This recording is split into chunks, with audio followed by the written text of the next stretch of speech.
All right, guys. Hey, it's Dr. Beard again. This is the Self-Care is the New Healthcare podcast. Today, we're going to be, this episode is about the GI microbiome and obesity and weight related issues. It's the gut-butt connection. The gut-butt connection. It's a part of our weight loss and obesity series. And so before we get started, let's listen to our guys, the Hellroys. I don't take nothing that a doctor don't prescribe. I don't do no drugs, man. I don't do no drugs, man. I don't smoke no bud, man. I don't do no drugs, man. It angers up that blood, man. So I don't do no. All right, we're back. Let me get this out of the way. This content is for informational and educational purposes only and is not intended to provide medical advice or to take the place of medical advice or treatment from a personal physician, and I'm not your personal physician. Okay. All right, Paul, you got your notes. I wrote them up nicely for you. I hope you can read them. Well, you've not gone over this at all with me, so I will. But we talk about the GI microbiome all the time. I know. I'm just trying to keep you up. And I already know what I want to speak about. And this will be you. So why don't you just jump in? What you have the first one is GI microbiome. The facts. There's some interesting facts. Some of you may have already know these. I've talked about them frequently. But, we have a GI microbiome. We also have a microbiome that exists on our skin, our eyes, our lungs, our urogenital tracts, our sinus cavities. We have these bacteria and other microbes that reside in and on us, and they serve important services for our health. And when they become out of balance, then they start wreaking havoc. And so when it comes to the GI microbiome, you have about 100 trillion microbes living within your GI tract. That is a lot of microbes, about 3 to 5 pounds of microbes within your GI tract. And just so you have so I can put this more into a context, you have about 10 times more bacteria than you do human cells. So we're more bacterial DNA than human. Nice. At the end of the day. Okay, so and the DNA of that bacteria and other microbes are interacting with your human cell DNA to cause it to express itself in various different ways. Could be good, could be bad, depending on the microbial makeup and composition that exist in you and outside of you. Okay. Pretty cool stuff. So there are over 400 known bacterial species that reside in us and on us. And then, it's not just bacteria. There's bacteria, viruses, parasites, yeast, and other types of microbes that make up the microbiome. And about 75% of your immune system is within your GI tract, and those microbial inhabitants are directly involved in that immune system. And how many? There's 400 types? They've identified 400 different bacterial species. So how come most of the probiotics we take are 10 or 15 strains? Well, those seem to be the most dominant ones that exist. Okay. Those exist in the larger amounts, the beneficial bacteria. They're you have all sorts. We're starting to map people's microbial their GI microbiomes, and so we're trying to get an idea of just what exists there and in what type, in what amounts, and in what type of person. Right. So because we know that the GI microbiome of obese people and those with chronic inflammatory diseases is different than those who aren't expressing a lot of inflammation and who are thinner. Right. That's kind of like the Akkermansia mucophilia. Yeah. That it was identified that it was very low in obese patients, but probably 2% of a healthy person's microbiome. Mm-hmm. And then Plexus tried to, the people who sell Plexus came out with something as a fiber to make that grow. And it did. Grew like crazy. out of control. and made the people sick. Yeah. Because that second word, the mucophilia, that means it eats the mucus. Right. And The mucus that is in your GI tract that protects the lining of your intestine. right, so that's why it's the healthy amount, that 2%. It's a constant sloughing of that and a constant eating of that. So you always have a nice fresh layer to protect you. And in obese patients who don't have it, it gets thicker and thicker, and that's The biofilm. the biofilm and the out of balance. But when they gave it too much, it ate through the protection and then made the people sick. Right. So Plexus removed that. Yeah, and so that's just what happens when you try to manipulate one thing or another. We think some is good, more must be better. That is not the case. And It's a balancing act. yeah, and that's why they have these GI mapping tests where you can provide a stool sample and they can look at the bacteria, and then they want to make all types of recommendations based off your bacteria, which I just don't think we're there yet.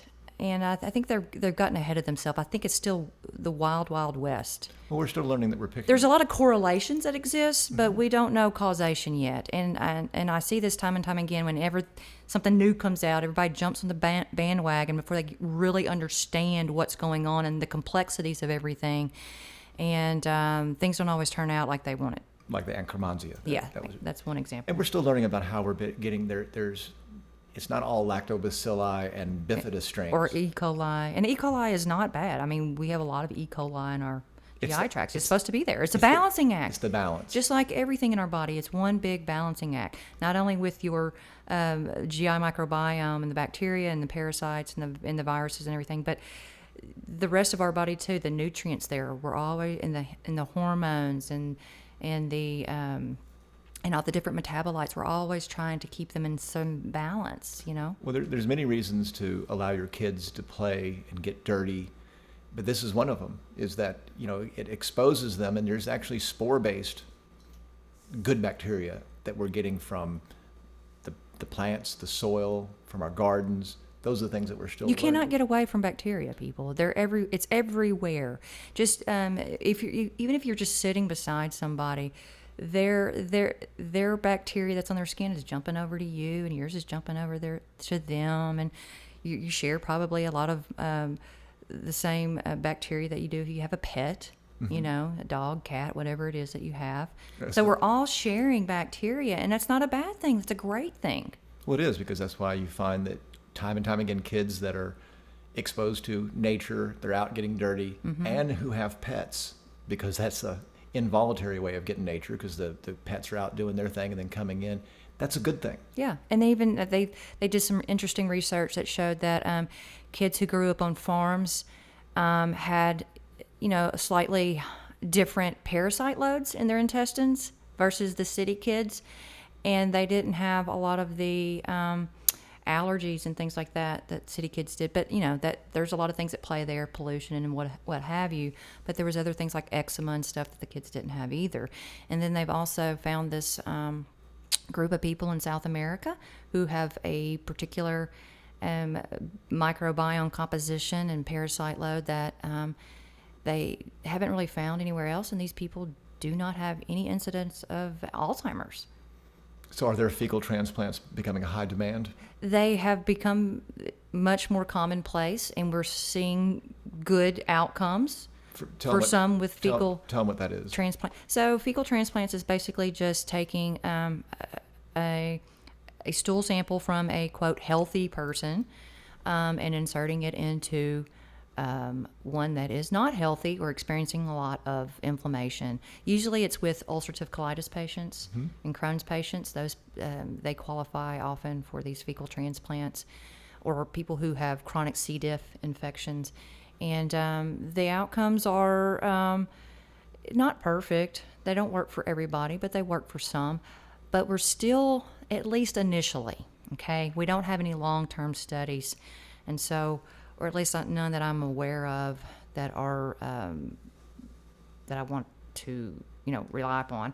It seems pretty extreme. It's extreme, but a lot of times what's happening is they get better initially, but then the symptoms return, because there's a lot more at play than just transplanting some poop. there's lots of things that impact your gut microbiome that you really can't control in some of these groups. You know, there's a lot of environmental things that need to be considered and lifestyle behaviors that impact your gut microbiome other than the food that you consume, which we're going to talk about. Okay. So we've got past the facts. That was a lot of facts.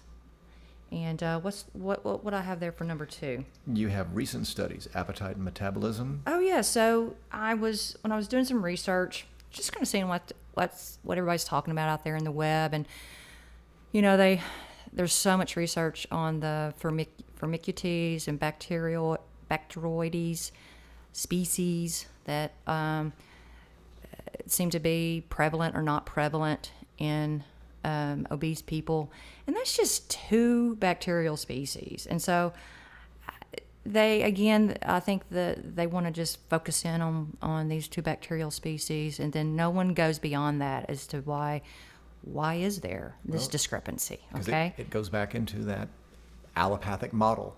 What can I give you? What can I test for? And what can I give you? And then what can I do? Which means what can I sell you? And then, no one's ever just stepping back and working upstream as to why these particular bacterial species are out of whack, when there's a lot of other things that are out of whack too. It's the stress, the sleep, all the things you go over. Yeah. So when I was looking at some of the research out there, you know, I was not surprised by what I found. It pretty much, I already knew a lot of this stuff, but you know, there's the bacteria that reside within our microbiome. They have different effects. They affect your appetite and metabolism depending on the makeup. Mm-hmm. All right, and so you can have 2 people that basically eat the same food, but they're going to have 2 different metabolic outcomes based on the bacterial makeup of their microbiome. So you can, and that explains a lot of people are like, I eat the same thing so and so does, you know, but she's losing weight and I'm gaining weight. It's because a lot of it has to do with the bacterial makeup and the balance of the bacteria that reside in your GI microbiome. It's because some of these certain bacteria so changes in the gut flora can, you know, increase the rate at which we absorb fatty acids and carbohydrates, and increase the storage of the energy as fat based upon the makeup of your GI microbiome. So, you know, again, how do you change that? Does it affect how quickly the food moves through us in addition to what we're absorbing? Well, of course, that can be the. What do you mean? Well, I'm trying to think of the caloric load on one person is higher and one's lower, depending on that eating the same food. Is that because it's just because I don't think it has to do with a motility issue and moving through. It's how those bacteria are processing those foods. Right. Exactly. Okay. Yeah. Because I mean, all these bacteria produce different metabolites. They all produce different things, and it depends on what they're being fed as well. You know, so it's so complex and complicated, and yet beautiful. And to try to oversimplify it, you know, is to, you know, all these therapies for, you've got this bacteria, you need to do this. I think at the end of the day, if we just step back, because it really never changes what I do, because most people are eating, when they come to me with these, I was like, okay, great. You did a stool study. You know, they always want to go straight to testing, right? Mm-hmm. I want to do this test. And I'm like, well, we don't really need to go there just yet because you're still doing so many things wrong. Let's wait, you know, because I don't care if it comes back and shows me that, you know, you've got too much yeast or this bacterial species is dominating this one. It's not going to really change what I do. You're eating bad. We've got to eat good. And that's why it's futile to try to determine your diet prior to fixing your gut, because you're going to get bad data. Yeah. I mean, it's just, especially if you pointed out that someone can gain weight or lose weight depending on their gut bacteria. So the reason, you know, so how does this, you know, this imbalance of our gut microbiome, how does it lead to obesity? And we've just gone over a couple of examples, you know, that it produces these different metabolic outcomes and increases the rate at which you absorb fatty acids and energy, and that gets stored as fat and everything else. But dysbiosis or an overabundance of bad bugs. And I really don't like using bad bugs. You know, I think they're all supposed to be there in some amount. I think they become bad when there's an overabundance or an imbalance of certain ones. So, but that can directly, dysbiosis or an imbalance of your GI microbiome can directly contribute to metabolic syndrome because it increases insulin production and leptin resistance directly. Explain leptin because they're not. So leptin is an appetite hormone, and it controls your appetite. And so when you have leptin resistance, your body might be producing it, but it's not getting the signals. So it's never shutting off that appetite center in your brain that's communicating with you to eat. So we notice that occurs a lot in people who have dysbiosis and are struggling with weight issues. The receptors are our cell receptors, or it's the bacteria for the leptin? Those are, that primarily is occurring in your brain. But the bacteria obviously are In your gut, and there's the gut-brain connection, you know. So that's one way that it, you know, can increase fat storage. What about for insulin? Did it affect the insulin production, or? Well, it causes, it increases insulin production, Okay. which is going to make you fat. And make you hungry. And make you hungry as well, yes. So there's a lot of, and just, so that alone is going to make you fat. And then you just have to talk about systemic inflammation in general. So when you have a microbiome that is imbalanced, or you know, dysbiosis, you are at a much greater risk for having something called gut permeability or leaky gut. And when that happens, you know, food particles, toxins, food proteins leak across the gut barrier, and all those immune cells that lie along our GI tract attack them like they are foreign invaders, like they should. That's their job. But in doing so, it causes systemic inflammation. There's all these inflammatory cytokines that are secreted, and the inflammation goes systemic. It goes everywhere. Okay, it doesn't just stay localized to your GI tract. And those cytokines that are released directly impact insulin levels, insulin resistance, and again, that is going to cause you to gain more weight and increase adipose tissue.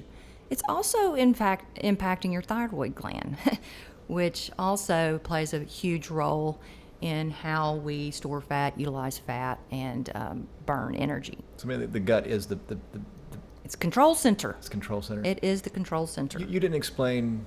I mean, and it always goes back. Everything in functional medicine always goes back to what is the most natural and what did we used to do. But a vaginal birth versus a C-section birth, and breastfeeding versus formula, those two things can greatly impact your microbiome from a childhood. I mean, that's basically how you come out of the gate. No pun intended. You're coming out of the vaginal canal. You're ingesting all of this good bacteria, hopefully. And then another one for mothers. If you're not healthy, you're passing your bad bacteria onto that kid. Yeah. So there's a, you know, starting out behind the eight ball. If you're not eating healthy during pregnancy, you're going to have, that child's going to be at a disadvantage or an advantage depending on what you're doing. Yeah, the mother's microbiome during pregnancy plays a big impact on the fetus, in all sorts of ways, and even their microbiome. Well, and the health of a lot of the African nations plummeted because the evil corporation Nestle, sounds like a fun company because they make Nestle Quick and that. They're right up there with Monsanto. With the bunny rabbits on everything. Yeah, they're up there with Monsanto as the biggest a-holes on the planet. But they did a propaganda campaign telling these mothers who had been doing it a million years naturally, no, formula is better. So they got everyone. What kind of nonsense is that? Well, it's even more insidious than that. They knew damn well that they did not have access to good water. So they're mixing bad water with formula and giving it to an infant who has not developed the resistance. And so they're just inoculating this gut with bad stuff. And the health went precipitously down. So much now that there's actually been lawsuits, class action suits, and they've stopped this practice. But breast milk and a natural birth are the two best things you can do for your child if you're healthy to get them off to the right start. Yeah, and that's, when I was doing the research, I did find some that show that, infants who aren't breastfed and are born to mothers with bad gut flora are more likely to develop unhealthy gut flora composition themselves. So they're already off to a bad start. Well, if you look at the obesity epidemic, we always like to say it's the last 80 or 100 years, but really, you and I were talking last night, it's since in the 1980s, there were still a lot more thin people than there were obese people. And now, in the last 20, 25 years, that's changed. And I think it's a lot of the bad diet for the last 50 years is now we're starting to see the generational impact. And it's not just diet. See, it's a lot of other things that are impacting our microbiome other than the foods we're putting into our mouths. And that's why everybody wants to focus on the food, which is very, very important and can take care of a lot of issues for a lot of people if they just clean up their diet. But there's a lot of other things that are contributing to GI dysbiosis and poor or imbalances within the GI microbiome. I think, let me just look at your list real quick, because I wrote some stuff down on yours that I didn't write on mine. And because I want people to understand that at the cellular level, obesity and all your other chronic inflammatory conditions, which basically include almost everything that we're dealing with these days, is an inflammation and immune dysregulation problem. Okay, start thinking of obesity as not a lack of willpower, or I'm just not, too many calories in versus not burning them off through exercise. Stop making it that simple. It's much more complicated than that. It truly is an immune dysfunction issue, and there's lots of things that contribute to that. Bad diets are just one of the things. If you look at the two hormones that supposedly control a lot of our appetite, leptin and ghrelin. That's just two that we know of. But there's a lot of other things that do too. That's where willpower doesn't mean anything. If those are out of whack, you're asking a lot of your willpower. If your leptin is not saying that you're full and your ghrelin saying you're hungry But we just talked about the fact that you can have two people who eat the same food, yet one will gain weight and one will lose weight because of the bacterial composition in their GI microbiome. Regardless of whether or not they're hungry or not, they just eat these foods, and one gets fat and one gets skinny. Just the hunger cues exacerbate the problem. Yes, that's an exacerbation. And when you have all this inflammation, like if you have, because in my practice we see a lot of people who have, I suspect, leaky guts. We don't always test for it, but I can, you kind of pick up on it, on their symptoms, and you can just go ahead and assume that they do, because there's a lot of inflammation in their GI tracts because you can tell by their symptoms and what they're eating and what's going on in their life. But, whenever you have a leaky gut and those food proteins and toxins and stuff are leaking across your GI tract and encountering those immune cells that lie along your GI tract, and, it sets off that systemic inflammation response, then that's going to cause alterations in all kinds of things, right? Especially altered insulin responses, which then makes you fat, right? Because it makes you much more likely to increase adipose tissue when that happens. And the more adipose tissue, and your adipose tissue or your fat cells are secreting their own inflammatory cytokines and estrogen-like compounds. That is a recipe to just make you more fat. So it's a big vicious cycle when you're carrying extra weight, because the inflammation is making you fat, and the fat cells themselves are secreting more inflammatory cytokines that are making you more fat. So you have to break the cycle, and it takes a holistic approach to do that. It's not just, hey, eat more salads. That's a good thing to do. Getting more green leafy vegetables is a good thing to do, but it's going to take more than that to do so. Right. To overcome that cycle. And having high insulin levels and estrogen together, you're asking for the C word, cancer.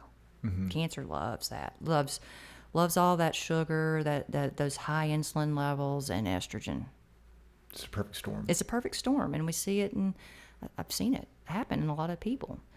It's like, lo and behold, they're carrying all this extra weight, and you're telling them, we've got to get serious about this, and they're like, I know, I really do, and then lo and behold, they, announce that they have cancer. And so that's why you got to take obesity seriously, or weight issues. You don't have to, I'm not talking about morbidly obese. Even if you're carrying an extra 20 to 30 pounds, that's a red flag, people. You've got a lot of inflammation going on. And if you don't address why it's occurring, it's going to express itself as other issues. Well, like the COVID connection with obesity is really not the obesity, it's the gut issue. Or it's just they're in a state of immune dysregulation, and the virus is going to take advantage of that. You're weak. And it's not going to go well for them. Yeah, normally we're prepared to fight, and you're not, so you succumb. Right. Their body is already fighting the inflammation that's going on in their body because of being obese and what's causing the obesity, and then lo and behold, the virus comes on and just takes advantage of it, and just they can't overcome it. Or they at least, they can, if they're given the right, treatments early on, they can. That's what happens in nature. The weak animals get taken out. Right. Unfortunately, the predator right now happens to be a virus. Right. And it's just, but we don't have to be weak. No, you don't have to be susceptible to COVID. No. It's just, you want to make sure your immune system is functioning well. And that usually does the trick. Okay? I like, this person was they got the flu and they died, and they were completely healthy. This completely healthy person died from the flu, and I'm like, let's back up. I don't think that person was completely healthy. Well, their labs are normal. Yes. Their last wellness visit was perfect. Those 16 labs were good. The doctor checked all the good boxes. Yes. So anyway, that's okay. I don't want to get off on that because that just gets me angry. But what else is on our list that I got for you? Well, now you're going to talk about the impacts. We've kind of explained the problems, but you went through the gut permeability, the systemic inflammation, the cytokine storm. Then you talked about the impacts of the GI microbiome, the diet, the chronic stress. So what really has the biggest impacts on your GI microbiome? And everybody's microbiome is going to be different, okay? No one is the same. There are generalities that we see. We do know that there are certain bacteria that in healthy people tend to exist in large amounts. We named some of them earlier: lactobacillus species, E. coli, bifidobacterium, but there's lots of other things too. Right.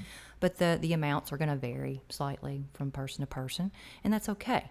It's just when they get grossly out of balance, or you have overabundance of yeast and other parasites that bacteria that typically reside in small amounts start growing out of control, then you have problems, and then you start seeing things go wrong. Or symptoms develop. And you cannot move this bacterial load quickly. No, it can't happen overnight. And in fact, it can take a year or more to completely overhaul your GI microbiome. For some, it can happen much sooner. For others, it takes longer. I think that's why it's important to develop a program for yourself that is constantly, slowly fixing it. And you and I have had this discussion. She won't buy into this because, well, one, I'm not the doctor and she is. But I like looking at food anthropology and what we did. And if you look at most cultures, they either drank a wine or a tea or something in their diet that killed off bacteria. And it's going to kill off indiscriminately. It's going to kill both good and bad. But those same people were also ingesting things that were good, such as fermented items. And if you look at that over a year, that's going to transition you to a very healthy microbiome, because all right, you have your gut bacteria and you kill off 10 good guys and 10 bad guys, but then I come back and I replace them with 20 good guys, and I do that over and that's what we do in our total gut job program. We use the 5R approach. We're replacing The removal. removing, replacing, repopulating. And the aggressiveness that we do the removal is based on your, like a Candida score and some other things that we make you self-evaluate of how bad. Because if you're really bad off, it is advantageous to kill off more quickly and replace more aggressively. Well, it depends on the person. Well, we won't go into that. We're using in the Total Gut Job, we're using clove oil, oregano oil, and thyme oil, and it's in one gel cap, and it kills off a lot of things. It kills off. There's antifungal properties, there's antibacterial properties, and these anti-parasitic properties in those 3 oils. And guess what? Those are things that we all had in our foods. It comes back to nature. People cook with these items. That goes back to what I said about the foods that we ingest that kill off good things, but you're replacing them with, because you also are eating fermented cabbage, you're eating fermented this, and that's replacing it all the time. That's how you get to that homeostasis of a good gut, where you're always slowly working on your gut. You're not going to rehab it in one day. So do it all the time. Anyway, that's my theory, folks. And I think that's why we've developed these herbs and well, things can go awry. I mean, it just depends on what's going on in your environment. If you, let's just say your village got attacked by another village, that was a stressful event, probably took its toll on your GI microbiome. There's probably some things that you had some little dysbiosis there, and people started kind of feeling it, so they'd go over there and grab their herbs, eat some, calm it down, and then, so also, they learned what was good. The bad bacteria, and this is a generalization, the bad bacteria tends to be more aggressive in repopulation, especially like if you leave a void in your stomach. And when we say bad, it's a particular bacteria that is growing in abundance, overabundance, right? Where it normally should not. I mean, you got to look at your microbiome as a neighborhood, and when the houses are empty, either good or bad can move in. So when you kill them off, you're killing off good and bad. Those houses become available. Now more bacteria can move in. Who's going to move in? Is it going to be good or bad?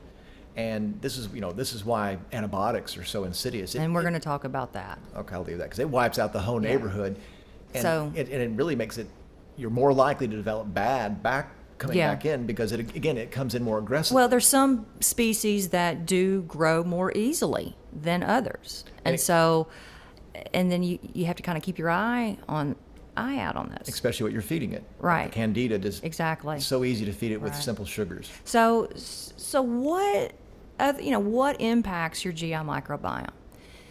Diet. Okay, that's a no-brainer. What you put into your mouth is going to impact your GI microbiome, and it can either be a good or bad. And so let's discuss some of the bad things that you might be consuming that are doing harmful things to your GI microbiome and then making you fat. Okay, processed foods. Let's just get rid of those. Okay, let's just not even have those as an option. Convenience is killing us. Convenience is killing us. This is not even food. All right, so just get over it. Just go ahead and accept that. Make peace with it. I'm not going to eat processed foods anymore. I'm not going to put poison into my body. All right. So in processed foods, I'm meaning that the foods that have a lot of the additives and preservatives, the corn syrup, the high fructose corn syrup, the artificial flavorings and food colorings, the bad oils. It's just these soybean oils that are processed very poorly. Folks, Walmart has a mandate. If you want to supply to them, this is excluding fresh items, but any of the packaged items, whether it's jarred or canned or dried, has to have a 5-year shelf life for them to accept your product. Do you know what kind of adulteration you have to do to that product? And they're not just using salt like they did in the back, the old days. And salt won't keep it fresh for 5 years. Even when I can, we do our own canning. Even when I can, I try to get rid of last year's. I mean, it does last longer than that. But if you're doing things naturally, the shelf life, you might be able to extend it to 1 or 2. But to push it to 5 years, that's why everything in these stores is so heavily processed, because they've mandated it has to have a 5-year shelf life, which means you're putting all kinds of crap in there. Yeah. So you've got to start thinking of food as medicine, and medicine for your gut bacteria. All right, there's things that they like and thrive on, and you want to provide that to them. And it's not going to come in a box with a shelf life of 2-3 years. No. Just get away from that. You need to start eating real, whole, unadulterated, or overly processed foods, I should say. So, what does that mean? Come on, it's common sense, right? Fruits and vegetables. Fruits and vegetables. Meats. High-quality meats, grass-fed, cage-free. No antibiotics or hormones. No antibiotics or hormones. Those types of meats. You want a wide variety of foods in general. I know the hormones. And lots of fiber. The microbiome, the bacteria. We talk about probiotics. I like probiotics. I think people should take them, especially if you're not into eating fermented foods or if you're not eating a lot of fiber or fermentable fibers, because those are called prebiotics. And for me, I think they're probably more important than the probiotics that you take. The analogy I like to use for that, folks, is because I'm the gardener, your probiotics are the seeds. Yep. Your prebiotics are the fertilizer. And so if you don't have the fertilizer, you're not going to grow these. And you cannot take enough. It's difficult to take enough probiotics. You're going to have to take them every day. Well, if you think, but it has 20 billion. That's nothing. 20 billion colony-forming units is not a lot. No, when we think about we have 3 to 5 pounds of bacteria, look at the size of that probiotic. It weighs nothing. So that's basically what you're getting. But it's important. And a lot of that is the capsule that it comes in. Right. So you got the prebiotics, the fiber, which you get from, you don't have to. Fiber in all forms. It could be, it's your fermentable fibers, and you're talking about your vegetables and your fruits and your which have both soluble and insoluble fiber. Your pectins. Yeah, pectin's one of the easiest one because when you apple a day keeps the doctor away. There is a lot of truth in that, people. A lot of truth. Yes, because pectin we're finding is not only a soluble fiber, but it's also a toxin remover. There's a lot of good things that it does. Yeah. In fact, pectin is like one of the number one things you use for toxin removal if you're doing some type of. When we are detoxing people, and I take a very conservative approach with detoxing. I don't even use the chelators like DMSA and EDTA anymore, primarily because we're doing stuff online, and I think it should probably be done slower. And pectins citrus pectin, apple pectins are a good way to help with that process. Which means eating apple and oranges. And we'll talk about detoxification at some point. And so food, all right? Food and the fiber is your prebiotics. It's what's feeding those bacteria so that they can thrive and reproduce, because they're constantly reproducing, dying off, and so you have to replenish them. That's why your food is so important and what you choose to put into your mouth. It goes full circle, folks, back to why are we here and why do we need probiotics? Well, we've eliminated how we used to eat. Yeah, nobody eats fermented foods anymore. And what do we mean by when I say fermented food? That doesn't mean just sauerkraut. And most of the sauerkraut you're buying is not fermented; it's just vinegar. Right. But fermented means it has the lactobacilli, which makes it tart and sour. All of our pickles, all of our sauerkraut, many of our vegetables were preserved 150 years ago, especially prior to canning. We used a lot of lactobacilli fermentation. And this goes for ketchup, mustard, Yeah, you used to mayonnaise. ferment those too. So you're getting basically probiotics constantly. You're eating from the garden. You're getting prebiotics constantly. You're eating raw foods from the garden. So you're getting soil-based, spore-based probiotics constantly. I got some this morning from our lettuce and our blueberries. And you're Pop those babies in my mouth. And you're eating herbs and drinking small amounts of wine, and that's that homeostasis that we developed. And if you pick them really down low, you get dog urine. That's why I don't eat. If you come to our house and pick blueberries, don't get them down low, because Bo has marked every single one of them. And don't eat the yellow snow, and don't eat where Bo can hike his leg. Hike his leg. Bo. He marks them constantly. I know, and he got rid of a lot of good ones. I guess I could wash them or whatever. Fortunately, that's just most of these bushes are big. Yeah. So. Anyway, we got off track a little bit. No, but that's how important diet is. And you need to understand what we used to do to go back to it. Because folks, they're not trying to sell you something right here. This is something you really can do for no money. In fact, fermenting your own stuff at home is so easy. So easy. I mean, your cabbage. And it's kind of fun. Yeah, and the thing is, try it, and if it screws up, Who cares? Throw it out. That's just a little bit of cabbage, but you'll learn really quickly. I mean, basically the salt prevents the bad bacteria from growing, and the lactobacilli can thrive in a salty environment. Therefore, it has a competitive advantage, so it takes over. It's really no difference in our gut. When one bacterial species grows too much, is because it has a competitive advantage. Right. So all you're doing with fermented items is creating a competitive advantage for the lactobacilli, the salt's that advantage, and you can ferment anything. Most of your vegetables will naturally ferment. If you put your carrots in a clean water with salt, they'll start fermenting, same as the cabbage. And there's other things you can use to inoculate them. This is the way we used to do it, folks, and it was easy and it's tasty. When it was like, well, what is a fermented? It's tart. In fact, if you like a really good pickle, that's the way pickles used to be done, and it makes them so nice. I do. We eat Bubby's pickles when we don't ferment our own, which I'm a big fan of Bubby's pickles. Yep. I think they're good. Yeah, if you buy Bubby's, they make a sauerkraut and a pickle. You can actually use that juice as part of your inoculant for the Right. next one. So You don't even have to go find your own. You just use that. or you can put a probiotic in there. That's really how We similar. did that too, Now, just you- to see. We were checking the quality of our probiotic by doing some experiments with it and seeing if it would, Inoculate. inoculate. And it did, yeah. And you can go too fast and it spoils. But anyway, it always comes full circle. What we used to do, and that's how it fixes And it. you were talking about, giving the advantage to certain bacteria. Whenever you're eating a lot of sugar and carbs, you are giving the advantage to yeast. And like I said, some exist normally in our guts. They're part of our gut microbiome. But when you start eating a lot of sugar or carbs, you're giving them a big advantage, and they're going to grow out of control. And Candida particularly has very toxic metabolites that often impact your liver. And you can see people's liver enzymes go up because of it. Yep. And a lot of just excessive amounts of carbs and fructose and corn syrup and things like that. You'll see people's cholesterol levels go up, their triglyceride levels go up, and it's because it's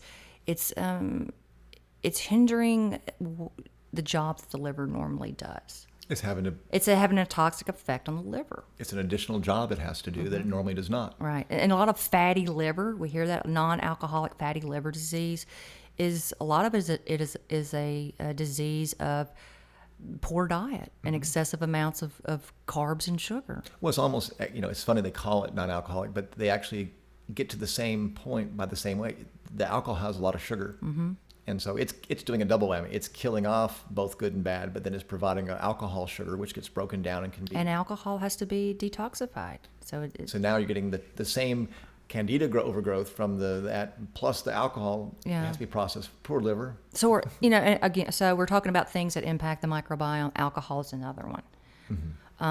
And I'm sorry, I'm just the messenger here. All right.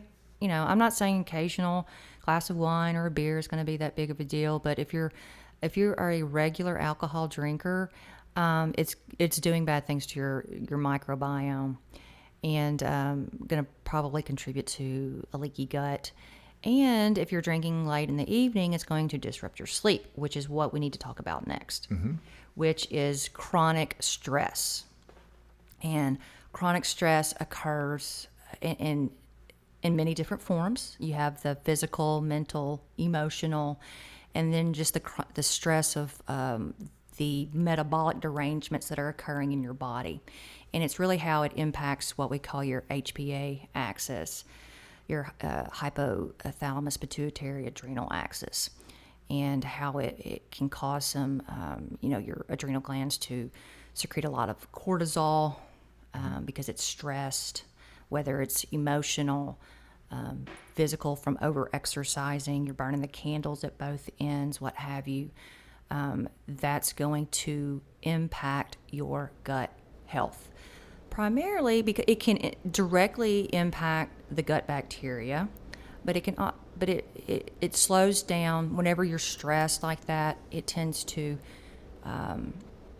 slow down gut motility, so people will often become constipated when they're stressed. Some people have diarrhea, and that could be because chronic stress can impact enzymatic activity. We have enzymes in our GI tract, in our stomach. Our pancreas secretes enzymes, and then we have enzymes that are produced in what we call the brush border of your small intestine. And so all these enzymes work on different food proteins. Food components. I do almost everything right as far as sleep and eating, but I do have stress management issues sometimes, and I can tell. That's when I have problems with my GI tract. I get reflux, and reflux is often a sign of dysbiosis and leaky gut. And I know a lot. I have an uncle who was having horrible reflux. His diet's not that great, but he was stressed out. He works a lot. He was working a lot, and he started taking our probiotics, and his reflux went away. And I'm like, that's great, but let's address the reason why you needed the probiotics to begin with. And his stress has improved. A lot. But still, again, I'm always wanting to peel back the layers and why are you needing these things? Man, that really is functional medicine. Why do you need something? Before we give it, we need to figure out why you need it. If we're going to give it to you, it's going to be a temporary. And I don't want the probiotics to be a Band-Aid to allow you to continue making poor lifestyle choices regarding your diet and not managing your stress right. I'm glad that probiotic, helped your reflux and all. But why did it develop in the first place? So you have to address it there as well. Yeah, you obviously you had some microbiome imbalance issues, and that corrected it temporarily, and it's managing to do so right now. But other things are, he has other inflammatory issues too. I'm not going to say the name. I don't want to go back to diet, but we missed a huge one, and that's hydration. Water. Yeah, fluid. Water is one of the easiest things for you to change. Municipal water. Just think about it, folks. It's not brain surgery. Your swimming pool. They put chlorine in it to kill bacteria. To keep it clean and bacteria. They're putting chlorine in the municipal water to get it through our pipes so it's not toxic when it gets to us. But by giving it clean water, it's also cleaning out our GI system of good bacteria. It's going to have an effect on your bacteria in your GI tract. You're drinking chlorine. Just like it would in your swimming pool. Yes, this is not difficult to understand. Then, of course, you have other things. And fluoride is a big one for me in that, they used to use fluoride as a treatment for hyperthyroidism. Okay. So they basically give you fluoride to calm it down. Yeah, and so now it's in our water, and in some water sources, it's in amounts that are enough to suppress thyroid function. Well, and people are consuming tap water all day long, and they're consuming all this fluoride. And so that's going to impact your thyroid gland. In fact, we can test for your fluoride levels. We have a urine test. It's called a urine halide test. And so we can check for things like bromide and fluoride and iodine, all the things that impact your thyroid.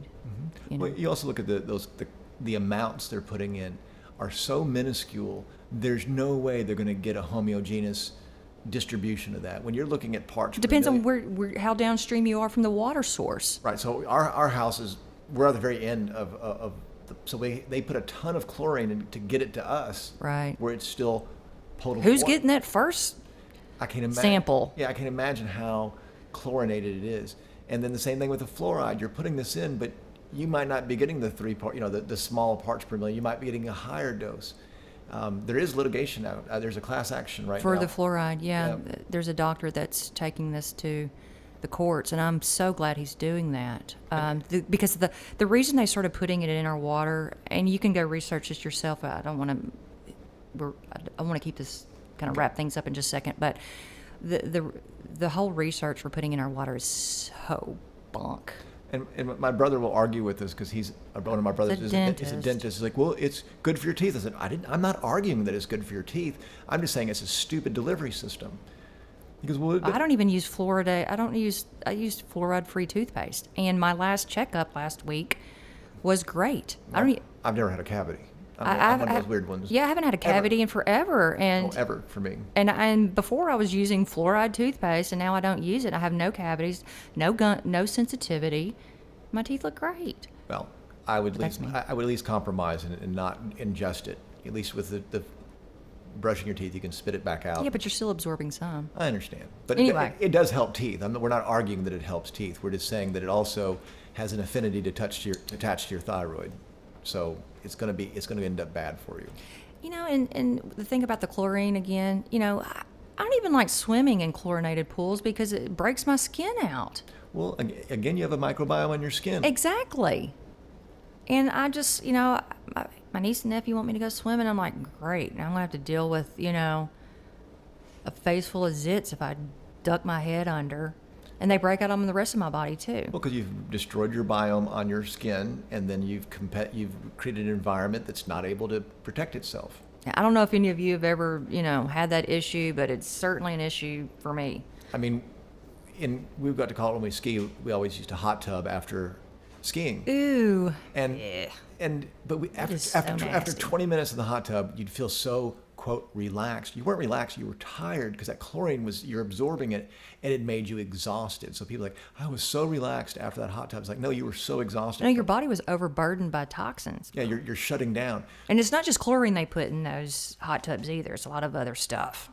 To prove my point, we would go down to the hot springs along the river where you can poach and you walk on the river. There's natural hot springs. You stack rocks up and you create your own hot tub. We'd go down there and drink for hours. I bet you did. And would never get tired because it's fresh, clean water that happens to be hot as opposed to that chlorine. We never got that heavy post. Mm-hmm. I was like, oh, I know what you're talking about. Ding, ding, ding. I was like, I'm never going to a hot tub again. And folks, that slimy stuff on the outside of the hot tub, if you ever want an example of a biofilm that we always talk about, that's a biofilm. Yeah. Nasty. All right. So continuing on, what other things impact your GI microbiome? A big one is the overuse and misuse of antibiotics. Mm-hmm. Okay, so we finally recognize that this is an issue, okay, in the medical community. We're overprescribing these things for any little sniffle, cold symptom, or, you know, people would get an antibiotic. And then, of course, there are a lot of people that don't take them correctly, so that even further causes issues. But antibiotics, you know, there's times when they're necessary, okay, and I'm glad we have them, but they are causing a lot of dysbiosis. Mm-hmm. And in fact, a lot of people will develop C. diff infections after a course of antibiotics. Because their natural protection is not there. Right. They've killed off a lot of the bacteria, and they eliminated a lot of the competition for C. diff. And he's like, woohoo! Yeah, right. It's time to party. I'm going to party. I'm going to ruin your health. Yep. And so, and we now know that kids who take a lot of antibiotics tend to have weight issues as young adults. Mm-hmm. And it's because of the dysbiosis that occurs. And whenever I have people who are taking, you know, antibiotics, you know, for whatever sniffle, cold, whatever, I'm like, okay, why is your immune system so bad that you're needing antibiotics? Mm-hmm. Okay, let's not just stop there. This is not normal. Chronic strep infections. Why are you getting chronic strep infections? Your immune system sucks. Why? UTIs. And urinary tract infections. Again, why are you getting these all the time? And so... Quick question real quick. How do you repopulate your genital tract? Is it the same mechanism that we populate our... So it just migrates through? What do you mean? Well, if you take an antibiotic for a UTI, you're killing off the infection, but also you're killing off the natural biome that you have in your urogenital tract.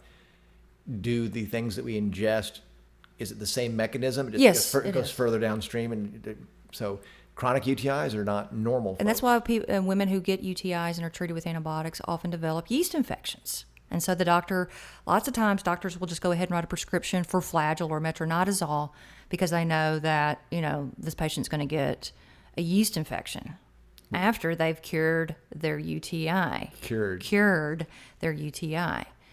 You can't make this stuff up. I mean, it's just you'd think that after the definition of insanity is doing the same thing over and over again and expecting a different outcome. They're not getting a different outcome. They're always getting the same bad results.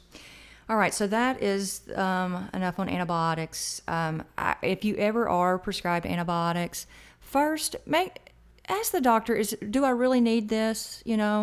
Or are you just trying to get a good satisfaction survey score? And often in the ER, I would prescribe antibiotics, and I would tell the patient, let's just give it a day or two. If you're not better, then start taking it. But let's just see if your body can. Because usually it's a virus that is the issue anyway. And antibiotics do not work on viruses. No, they do not. But you can get secondary bacterial infections when your immune system is, if you have a viral infection, it's a symptom of an immune system that is compromised. And so secondary bacterial infections can often take advantage of that situation and develop. And that's why lots of times you'll get antibiotics. But there's also that, the patient screaming for it because a lot of times you will feel better. All you have is a virus, but the antibiotic will make you feel better. You explained this mechanism to me that it's an immune booster. Now, some antibiotics have anti-inflammatory properties. That's why doxycycline is prescribed for acne. And if you're taking doxycycline for acne, please stop. You're ruining your GI microbiome. And I know it might help, but you're going to have other problems develop if you don't stop doing that. And there are other ways to get rid of your acne. And there's what's causing your acne. It's not a doxycycline deficiency, okay? So people will come into the clinic or the ER and they'll get prescribed an antibiotic for a viral infection. And lo and behold, by day 4, they feel great, and they think it's the antibiotic. But it was just their bodies, it was just the course of the virus. But they get that short-term feeling good because of that immune suppression that the antibiotic's occurring. But that's not helping their health and the curing of what's going on. If it's one that they get, if it's one that has an anti-inflammatory property, not all of them. I'm trying to explain the side, because there's a lot of people like, no, I know I can do better when I take an antibiotic when I have a virus. It's like, well, that's it. It's a false positive. Well, they're confusing the course of the virus with the onset of them taking the antibiotic. Correct. Well, the tincture of time is curing them, but also, like I'm saying, they just feel a little bit better from that. But it's not killing that virus. They just happen to feel a little bit better. And that's not, there's other things you can do to make yourself feel better than taking an antibiotic, which is going to have so many downstream negative effects. Right. I just try to... Because I've had this argument with friends, like, nope, I know. I was like, no, you don't know. Yeah. Okay. Anyway, just make sure you're taking antibiotics when you truly, truly need them. Okay. The other thing is birth control and synthetic hormones. Sorry, messenger again. Those things are doing a number on your GI health as well. They're not good for your GI microbiome, and I'm sorry. Synthetic hormones will never mimic your body's hormones. And then you're also adding additional toxic burden. Is that why the hormones in our meats also wreak havoc with the gut? Okay. And your detoxification add to your toxic burden as well.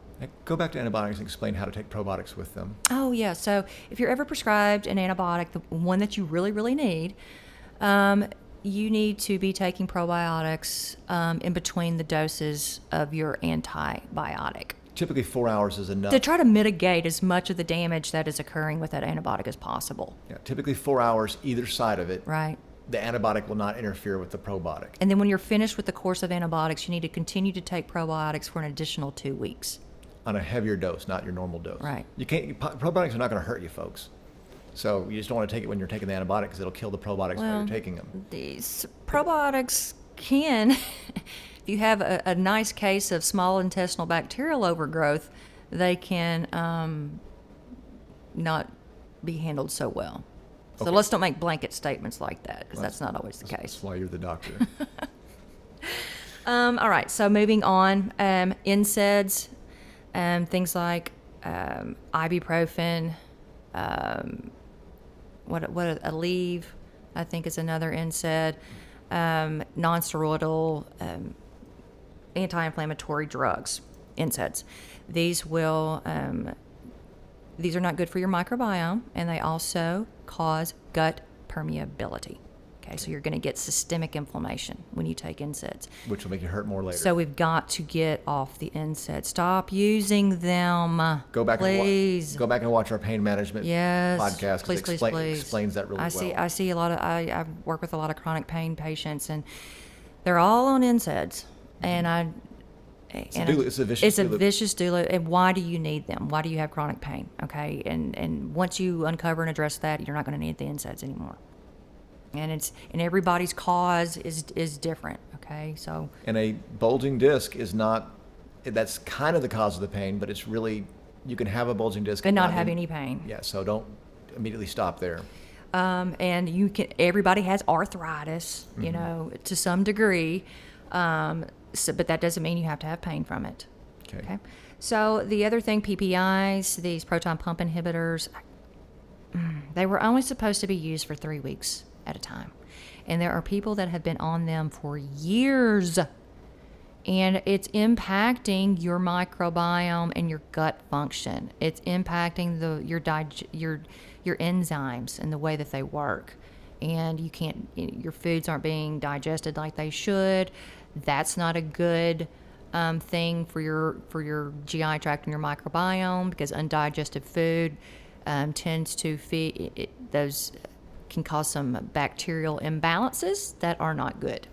What a friend of ours. And SIBO, small intestinal bacterial overgrowth. The bacteria actually start migrating up in large amounts, more so than what is normal, into your small intestine, and that can really cause a lot of problems, especially with bloating and stuff like that. A friend of ours came to us with GI issues, and they were going to go to their GI doctor also. We said, sure, go ahead and do both. And I guess they found out that he was also seeing a functional medicine doctor. Oh, that never goes over well. And sent him home with an article to prove that one article from the VA from that proton peptide inhibitors were safe. It did not address anything about the GI issues. It just said, hey, they're safe because we've done a study. But why do they have all those side effects listed then if it's completely safe? So, I mean, choose who you're going to follow. We can't say who to follow, but there is no medication or pharmaceutical out there that is completely safe. Mm-hmm. Not one. But just the defensiveness of it. And I was like, well, the article didn't address the GI issues. It really just talked about toxicity loads or this, and they're not. Okay, it's just like any of these studies. You can skew your study to look at. We know that it causes problems because we get them off of and their problems resolved. Right. So that's not a coincidence. And if you've been on them for a long time, they can be very difficult to get off because of rebound reflux. But we use certain protocols in our practice to help you get off of those, and we've been successful with helping people finally get off the proton pump inhibitors. While we're addressing the underlying reasons that they were using them to begin with, because the symptoms of too much stomach acid and too little are very, very similar. And the treatment plan for H. pylori using PPIs is completely flawed. I mean, H. pylori does not do well in an acidic nature. So a PPI should be good. You just lower the acidity more. Well, which would theoretically be good to get rid of the H. pylori, but the H. pylori has its own mechanism where it actually creates a little microenvironment around itself that changes the acidity. So it's not going to affect. It's not experiencing. What happens though, it removes some other barriers for the H. pylori. So long term, it's actually going to exacerbate it. And I was like, God, you can look at these studies and they're so. You can tell they were developed in order to sell the pharmaceuticals. Like, okay, that's who made the studies. Exactly. Come on. And they're trying to prove themselves safe, not trying to prove right or wrong. They have a product they want to sell. They're going to create a study that's going to say, see, I'm good. Yeah, because I know a lot of people who, have, quote, reflux, and they take proton pump inhibitors, and they're like, it's not doing anything for me. And I'm like, your problem's probably not too much stomach acid. You're probably not producing enough. Because they look and the that same. Food is, the symptoms often look the same, and your food just kind of sitting there, not digesting, and you're belching basically fermented food. and that's reflux. And so why is your digestive system such a mess? That's what we want to, and it's usually lifestyle related. Gotcha. Okay, so moving on, we're getting close to the end here. We've already talked about chronic stress, the poor sleep, the over-exercising, the burning the candle at both ends, and kind of what that does to your GI tract. Toxin exposures are another one. They directly impact your microbiome. They directly impact your gut function, no way around it. And toxins come in many, many different forms. We're all exposed to them. In various amounts depending on where you live, what you're doing, what your job is, what you use in your house, your beauty products and all that. But it's usually a cumulative effect. You've been exposed to these things over many, many years, and they just kind of build up and overburden your system. Right. Well, there's many of the probiotics, and the SAC-B would be a good example. Saccharomyces boulardii. Which is really good at removing toxins. So it makes sense that if you were constantly bombarding your stomach with toxins, you're constantly using up these things that are great at detoxifying you, Right. Binding with it, and then you eliminate it. But you keep doing that over and over again, you're using up your probiotics. So it makes sense that toxins would have a huge impact on your microbiome. And when it comes to toxin exposures, you just got to do it, there's things that you can do to reduce your toxic load and your exposures. And that's where you have to first start, is like, what am I doing in my home, that I'm exposing myself to all this stuff. And going natural is always what I recommend. Good water is the easiest one, Good folks. water, clean food, non-GMO organic foods. Because otherwise they're going to have hormones, they're going to have antibiotics. So all these things we've named that Roundup. The Roundup, which again is a The toxin, glyphosate. which is in the non-GMO stuff, not the non-GMO. So all these things you can see, boom, boom, boom, you're hitting your microbiome. You make sure your air is clean. Those are 3 things right there that have to be done. And we tell everybody, clean air, clean food, clean water. And then you start talking about beauty products, makeups, hair products, cleaning products, stuff that you might be using in your yard, on your pets. A lot of things to consider. Mold is another one that's very toxic, and we have patients who have mold toxicity, and they always had these elevated liver enzymes. Nobody knew what was going on, and all it took was an hour to really go over their history, and it was evident right then that you got a mold issue. Right. And then there's ways that we can lower your. First of all, you got to get away from the mold. Your makeups are some of your worst offenders. Yes, because they also have a lot of heavy metals in them, and who knows where they're coming from. If they're coming from China, there's no telling what's in your makeup. Yeah, I mean they'll put anything in there to make it A lot of mercury and lead are common in some makeup products. I remember my mom growing up. She'd have the tall bouffant hair, The Aquanet, just bathing. Like, bless her heart. No, and she's 90 and doing great, but she has clean food and water. Yeah, and all these smell good candles people are burning. That's just, and all the air fresheners. That's a lot of toxins right there too. Your laundry detergent's a big one. That's an easy one to correct. Right. Yeah. And remember, you don't have to correct them all, folks. If you correct your water and change your air filter and do a better laundry detergent, you've made huge strides, because your body's a great detoxifying mechanism. So just remove long as you're eating well, you're managing your stress, you're getting your sleep, you're paying attention to gut health, you're exercising. Those are all ways that you can decrease your toxic burden and help your body get rid of the stuff that you do get exposed to. Because we're all going to get exposed to it. The genie's out of the bottle with the toxins. Right, but remove part of the load. Like, well, I can't do it all. Like, not asking you to. One thing helps. Yeah. It goes back to your analogy. Well, one thing helps, but you need to need to get serious about your toxic burdens. People just because the FDA says it's okay, don't trust it. The FDA also says you can put silicone breast implants in somebody and it's fine. And now we know these things are causing cancer in people. Well, they've been wrong so many and breast times. implants, breast implant illness. That's a whole other episode. And we deal with these patients, and they're sick, and they get called crazy, and these mystery illnesses, and they're walking around with these toxic bags in their chest. Well, how many times would you have to be wrong before you would quit trusting someone? Because the FDA, I don't know, and it's insanity. People keep trusting the people that are proving. I mean, they're just proven wrong all the time. They're right up there with Weatherman. They're getting sued and losing lawsuits, and yet but we're going to keep trusting them. Yeah. Why? I mean, really, a weatherman would be a good analogy that at least they don't impact you that much by forecasting rain or this. I don't know. But they're wrong. So it's plans up a lot. It's a joke because they're wrong so often. The same thing can be applied with so many of our medical experts. Yeah, I know.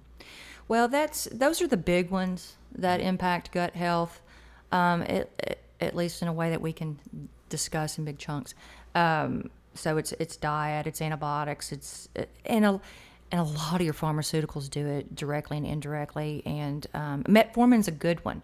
It's prescribed for diabetes. Mm-hmm. Known side effects and ones that you see often it's diarrhea and GI upset. But one of the biggest problems with diabetes is having a poor gut. Is having a poor microbiome. So what do you think diarrhea and GI inflammation, which you know is there if you're having GI upset, is doing to your microbiome? So short-term fix, right? Long-term problem. Because we know metformin impacts the mitochondria negatively, like a lot of these medications do. So anyway, those are some of the things you can start kind of focusing on right now, and trying to be nice to your microbiome. And what are we going to talk about next in our series? We've gone over stress, diet, the microbiome. We have sleep and exercise. We have sleep and exercise and toxins next, and then we'll talk about some things like the stomach surgeries that are being pushed heavily onto people who have diabetes, and they're claiming that it improves the microbiome when you have these bariatric surgeries. We've had patients who have had two. Yeah. A lap band and then a surgery. They'll lose weight, then it comes back with a lot more problems than just that. Because the larger the ecosystem, the easier it is to keep it in balance. And what they're doing is by the surgery and the lap bands, they're creating a smaller ecosystem that you're trying to keep in balance with, and you cannot. Well, it's really impacting the stomach more so than anything, but it can cause a disruption to the vagal nerve highway that goes from your GI tract to your brain, and that's not good. And we just know we work with a lot of these patients. They have it, that's successful for the first 2 years, and then they start having a lot of problems. Yep. A lot of problems. That's not even going into all the absorption issues. Because the root causes of their obesity were never addressed. It wasn't too big of a stomach. It was a gigantic Band-Aid, a surgery. I mean, think about it. Is the reason for your obesity that your stomach is too large? No. Or misshapen, and we need to just kind of slice some of it off. There you go. Why would that possibly make sense? Yeah. And I know they'd lose weight, and a lot of people lose a lot of weight, but then a lot of people gain it right back, and then they start having a lot of other problems that are directly related to their GI tract because of these surgeries. And their nutrition level, because they're not absorbing. A lot of problems develop. Well, let's end it there. Okay. This is the gut-butt connection. You want to lose your butt, you got to heal your gut. Yeah. All right. And if you want to lose your gut, you have to heal your gut. Because a lot of people don't care about their butt. Yeah, some of you don't have any to spare, bless your hearts. Yeah, I've seen some small butts and huge guts. It's funny how some people, they get the big bellies, and other people, we all kind of accumulate fat in different ways. Would that make a good episode describing body types to explain? Yeah, because there's some correlations. The apple, the pear. The apple and the pear. Typically if you're having a lot of belly fat, that's a big cortisol issue. You're secreting a lot of cortisol, a lot of inflammation. Women who tend to get the big hips and the butts, it's more of an estrogen metabolism situation. But ultimately, you're going to ask people to do very similar things to correct that. Yeah, it's just the way that their bodies. With guys, it's so funny. Some people they get fat all over. Some of these guys will have a big gut, but it's hard as a rock. Mm-hmm. It's like that is not the kind of fat that you want. No, that's some very it's creating a lot of inflammation. It's just a tight bubble. Yeah. All right, folks, we are really going to end it now. And we appreciate you. We appreciate you, and we will see you soon. Yeah. Thanks, guys. Bye-bye. I don't take nothing that a doctor don't prescribe. I don't do no drugs, man. I don't do no drugs, man.